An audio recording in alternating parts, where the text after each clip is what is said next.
Sampurasun para mitra, kalintang bingahna tiasa tepang deui dina acara Pani Ismana di kanal YouTube EKB Bahasa Sunda. Sata acan urang ngabandungan pangenyepan dinten ieu, hayu urang neda nyuhunkeun pitulung Roh Suci.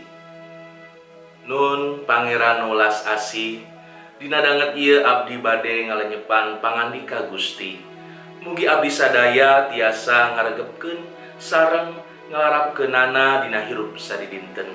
Hatur nuhun nya Pangeran, paranda ieu disuhunkeun di lebet asmaning Gusti Yesus Kristus. Amin. Para mitra, lenyepanan urang dinten ieu dicutat tina buku Renungan Wasiat anu dijudulan Karagaman Dina Panglayanan. Dumasar serat Korinta nu kahiji pasal 12 ayat 4 dugi 11. Sareng nas nu janten puser pangenyepan urang nyaeta ayatna nu kaopat anu ungeulna kieu.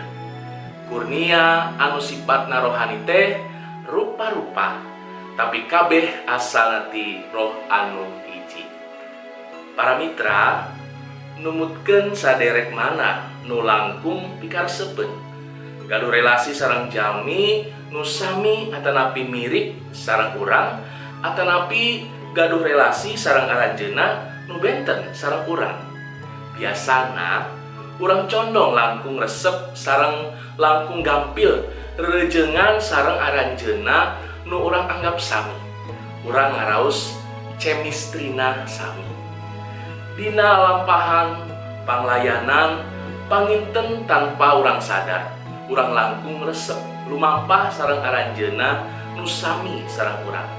Padahal upami urang ngaos dina serat Korinta nu kahiji pasalna nu ka-12, Gusti justru ngalengkepan jalmi nu kurniana benten-benten. Gusti teu mungkin maparin kurnia nu sami ka unggal jalmi. Gusti teu mungkin nyiptakeun sadaya jalmi sami di dunia ieu. Gusti teu mungkin nyiptakeun dua anjeun di dunia atanapi dua kuring di dunia.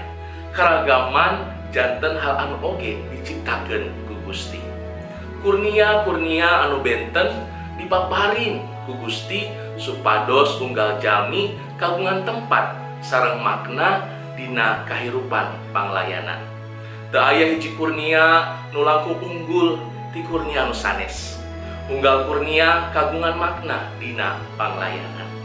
Mangga urang diajar dina hirup panglayanan ngajenan ka unggal kurnia nu aya dina masing-masing jalmi. Sareng mangga teras diajar ngajenan karagaman. Langkung gampil memang upami urang barang damel sareng aranjeunna anu sami sareng urang. Nanging justru dina karagaman kamulyaan Pangeran langkung dinyatakeun. Hayu urang nenedah. Hatur nuhun Gusti kangge panglenyepan danget ieu. Abdi sadaya ngucap syukur kumargi Gusti parantos maparin kurnia-kurnia nu benten supados unggal jalmi kagungan tempat sareng makna dina kahirupan panglayanan. Hatur nuhun Gusti parda ieu disambat sareng disuhunkeun di lebet asmaning Gusti Yesus Kristus. Amin. Para mitra rupina sakitu anu kapihatur panglenyepan dinten ieu. Pamugi janten berkah kangge urang sadayana. Ulah hilap subscribe, like sareng bagikeun kanu sanes. Margi ku cara kitu para mitra tos ulu biung dina ngamasurkeun Injil kasalametan sasarengan YKB. Gusti ngaberkahan.